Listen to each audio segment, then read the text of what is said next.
Et bonjour, ici Romain de Jeux Barjo. Aujourd'hui, on vous explique les règles de Carnuta, un jeu par Johan Go, Obsess Wang, Gary Kim, et illustré par David Tosello, édité par Repos Productions, de 2 à 4 joueurs, et pour des parties de 20 minutes. Déjà, Repos Prod, en termes d'édition, on se moque pas de vous, parce que ça, hop, vous le jetez une fois à la maison, et vous avez un petit double face, à vous de choisir, c'est plutôt joli. N'achetez pas de boîte pour avoir les deux trucs, ça serait couillon.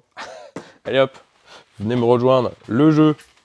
Du coup, le but du jeu sera de marquer un maximum de points en collectionnant des cartes. Les cartes à collectionner sont ici, il va falloir les prendre en main, ensuite les jouer au fur et à mesure de la partie, jusqu'à ce qu'un joueur ait 11 cartes. Dès qu'un joueur ait 11 cartes, on va finir le tour en cours et ce sera la fin de la partie. Du coup, on va jouer chacun notre tour. Là, vous avez une mise en place pour 2 joueurs, un plateau joueur. On a tous 2 runes, de côté lune, de côté soleil, et ensuite 2 emplacements bloqués avec des cadenas, 2 petits jetons serpes, et ici un petit tracker pour savoir combien on a de cartes, sachant qu'on commence tous avec une carte de départ. Le premier joueur aura ce petit pion, et ce sera à lui de jouer. Que fait un joueur à son tour? Il va faire 2 actions parmi 4, et on peut très bien faire 2 fois la même. Alors, première action, c'est assez simple, c'est piocher une carte. Vous allez avoir ici 2 rivières, 2 cartes, des cartes qui s'achètent avec des lunes et des cartes qui s'achètent avec les soleils. Donc maintenant on va pouvoir regarder un peu l'anatomie des cartes. Du coup sur les cartes, vous allez avoir différents ingrédients, parce que oui, on est des druides, et du coup c'est des ingrédients pour faire des super potions. Ici c'est juste le rappel de l'ingrédient, donc cet ingrédient par exemple compte pour 2, ici il va compter pour 1, mais ici vous allez avoir la manière de marquer des points que donne cette carte. Donc par exemple, cet ingrédient, donc du miel, je dirais au hasard, par paire de papillons et de lotus, vous avez 4 points. Là, vous avez juste 5 points. Là, par contre, le lotus, par miel, vous avez 2 points. Donc du coup, là, vous avez une sacrée combinaison en vrai qui est plutôt pas mal. À mon tour de jeu, du coup, 2 actions parmi 4. Première action, je pioche une carte. Je vais prendre, disons, celle-là que je vais mettre dans ma main, et une nouvelle vient la remplacer directement. Deuxième action possible, c'est jouer une carte de la main. Et du coup, pour jouer une carte, ça va être au niveau des petites runes qu'on voit en haut. Vous avez soit des runes soleil et lune qui sont représentées, et il y a 2 petits symboles, il y a une petite flèche noire et une croix noire. Quand c'est une flèche noire, je vais retourner une de mes runes, soleil, parce que c'est une carte soleil, côté lune. Si c'est une petite croix, ma rune soleil, je vais la défausser pour la mettre dans la réserve commune. Et cette carte est jouée, et je vais la mettre devant moi. Et devant moi, on va former des petites piles au fur et à mesure. Si plus tard, je reprends une fleur de lotus, je vais pouvoir la mettre comme ça. Et ainsi de suite, on va faire des colonnes pour chaque type d'ingrédient.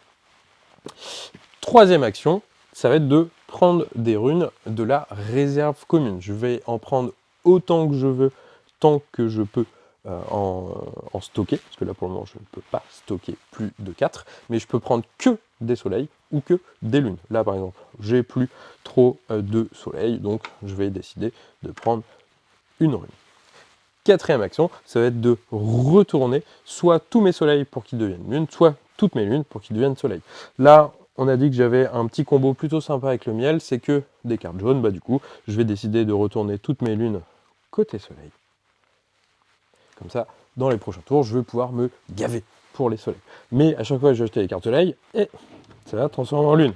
C'est là tout le sel du jeu. Il va falloir optimiser vos poses de cartes en payant correctement vos lunes au fur et à mesure de là, je vais pouvoir retourner mes soleils en lune, donc j'aurai le bon nombre de lunes pour acheter ça, qui vont retransformer les runes en soleil, qui vont permettre d'acheter cette truc de lune, de soleil, pour que ça retransforme en lune, etc., etc. Vous avez compris l'idée.